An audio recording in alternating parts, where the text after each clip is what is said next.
সিয়ামু ইয়াউমি আরাফা আহতাসিবু আলাল্লাহি আন ইউকাফিরাস সানাতাল্লাতী ক্বাবলা ওয়াস সানাতাল্লাতী বা'দা, যে আরাফার রোজার ব্যাপারে আমি আল্লাহ সুবহানাহু ওয়া তাআলার কাছে আশাবাদী যে তিনি যে ব্যক্তি রোজা রাখবে তার পূর্বের এবং পরের তথা 2 বছরের গুনাহ মাফ করে দিবেন। এই জন্য এই আরাফার দিনটি এর ফজিলত আমাদের কাছে অনেক বেশি। এখন কথা হচ্ছে আসলে আমরা কোন দিনে রোজা রাখব। এক্ষেত্রে আমাদের কিছু ভাই বলার চেষ্টা করেন আরাফার ময়দানে হাজিরা যেই দিন অবস্থান করবে সেই দিন রোজা রাখবে, কিন্তু আসলে তাদের এই ধারণাটি একেবারেই ভুল। তার কারণ হচ্ছে, এক তো হাদিসে নবী আলাইহিস সালাতু ওয়াস সালাম আমাদেরকে জানিয়েছেন যে সুমু লিরুয়াতিহি ওয়া আফতিরু লিরুয়াতিহি, যে তোমরা রোজা রাখো চাঁদ দেখে, রোজা ছাড়ো চাঁদ দেখে। অতএব বাংলাদেশে যেদিন চাঁদ উঠবে সেই দিন থেকে আমরা রোজা ধরবো, যেদিন চাঁদ ডুববে সেই দিন আমরা রোজা ছাড়বো। এটাই হলো ইসলামের একটি স্বতঃসিদ্ধ আমল। সেই হিসেবে আল্লাহ নবী সাল্লাল্লাহু আলাইহি ওয়াসাল্লাম যে বলছেন আরাফার দিনে রোজা রাখা, এই আরাফার দিনে রোজা রাখা মানে আরাফা বা ইয়ৌমে আরাফা, যেটাকে আমরা আরাফার দিন বলি, এটি মূলত জিলহজ মাসের 9 তারিখের একটি পারিভাষিক নাম। অর্থাৎ ইয়ৌমে আরাফা মানে জিলহজের 9 তারিখ। এখন জিলহজের 9 তারিখ যেই দেশে যেই দিন আসবে ওই দেশের মুসলমান ওই অনুযায়ী এই রোজা আমল করবে এবং সেই অনুযায়ী আল্লাহ সুবহানাহু ওয়া তাআলা আমাদেরকে সওয়াব দান করবেন। এখন যে সমস্ত ভাইরা আমাদেরকে বোঝানোর চেষ্টা করেন যে আসলে এই দিন না, বরং যেই দিন হাজিরা ইয়ৌমে আরাফা, আরাফায় অবস্থান করবে আমরা জানবো সেই দিনই আমরা রোজা রাখবো, তাদের কাছে আমাদের অনেকগুলা প্রশ্ন আছে।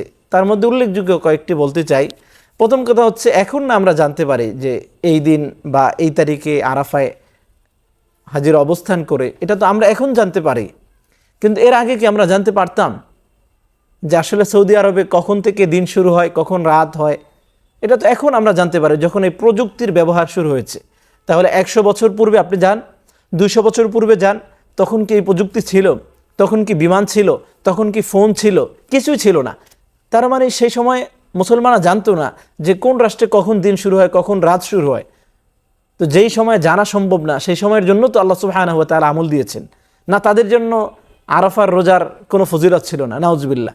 আল্লাহ নবী সাল্লাল্লাহু আলাইহি ওয়াসাল্লামকে আল্লাহ তাআলা জানিয়েছেন, আল ইয়াউমা আকমালতু লাকুম দীনাকুম ওয়া আতমামতু আলাইকুম নি'মাতি ওয়া রাদিতু লাকুমুল ইসলাম দীনা, যে দিন পূর্ণাঙ্গ, এটা সব ধরনের, সব শ্রেণীর, সব যুগের মানুষের জন্য প্রযোজ্য।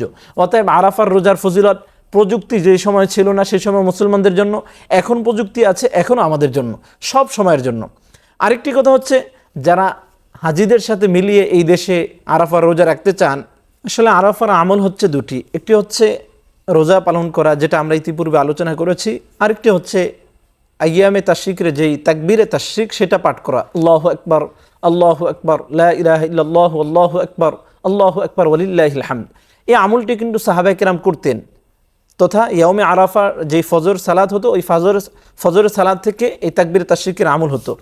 আমি যদি একটু হাদিসের কিতাব থেকে উদ্ধৃত দিতে চাচ্ছি, সেটি হচ্ছে, এখানে আমার সামনে একটি কিতাব আছে, আল মুসান্নাফ লি ইবনে আবি শাইবা, ইমাম আবু বকর ইবনে আবি শাইবা রাহিমাহুল্লাহ তাআলার একটি অনবদ্য গ্রন্থ হাদিসের। এই কিতাবের একটি বাব আছে, তাকবীরু মিন আই ইয়াউমি হুয়া ওয়া ইলা আই সাআতিন, যে আসলে কোন দিন থেকে তাকবীর পাঠ করতে হবে এবং কত তারিখ পর্যন্ত। এই হাদিসগুলো আনতে গিয়ে তিনি 5677 নম্বর একটি হাদিস এসেছে, হাদাসানা হুসাইন ইবনে আলী আন যায়েদাতা আন আসিম আন শাকীক আন আলী ওয়া আন আব্দুল আলা আন আবি আব্দুর রহমান আন আলী আন্নাহু কানা ইউকাব্বিরু বা'দা সালাতিল ফজর ইয়াউমা আরাফা ইলা সালাতিল আসর মিন আখির আইয়ামিত তাশরিক ওয়া ইউকাব্বিরু বা'দাল আসর। এই হাদিস দ্বারা আমরা বুঝতে পারলাম যে হযরত আলী রাদিয়াল্লাহু তাআলা আনহু ইয়াউমে আরাফার যে ফজর হতো, ওই ফজর থেকে তিনি আইয়ামে তাশরিকের শেষ দিনের আসর পর্যন্ত এই তাকবীর পাঠ করতেন।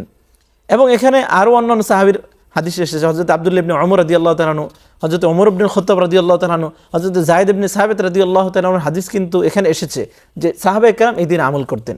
তার মানে আমরা বুঝতে পারলাম যে আমল হচ্ছে দুইটি, একটা হচ্ছে রোজা রাখা আর একটা হচ্ছে তাকবীরে তাশরিক পড়া। এখন কথা হচ্ছে, যারা শুধুমাত্র হাজিদের সাথে মিল রেখে এই দেশে ওই দিনে শুধুমাত্র রোজা পালন করতে চান, তারা কি ওই দিনে কি তাকবীরে তাশরিকের আমল শুরু করেন?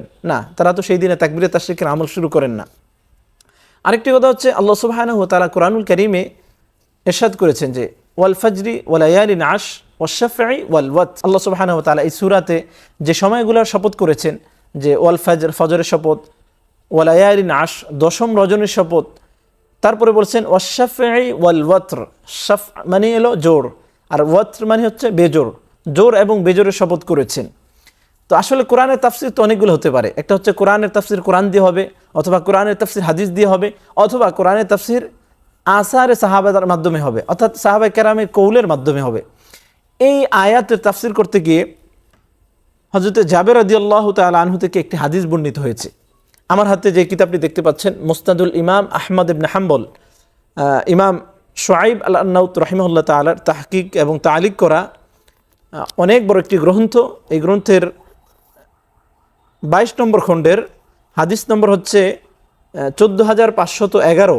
এই হাদিসে এসেছে হাদাসানা যায়েদ ইবনে হুবাব হাদাসানা আইয়াশ ইবনে উকবাহ হাদাসানি খায়র ইবনে মুআইমিন عن أبي الزبير عن جابر رضي الله تعالى عنه عن النبي صلى الله عليه وسلم أنه قال إن العشر عشر الأضحى والفطر يوم عرفة والشفع يوم النحر।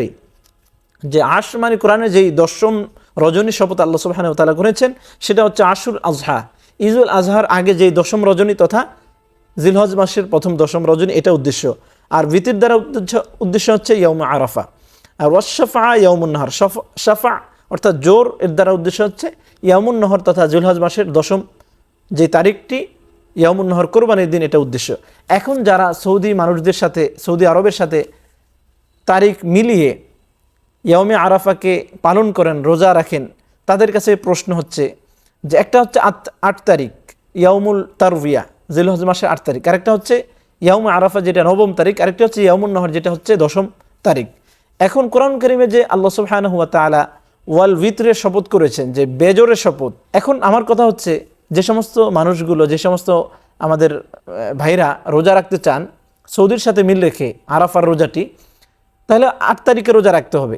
এখন 8 তারিখ তো এটা বেজোর না, বরং এটা হচ্ছে জোর। সমস্ত মুফাসসিরিনে কেরাম বেজোর এই শপথ দ্বারা উদ্দেশ্য নিয়েছেন হচ্ছে ইয়াউমে আরাফা।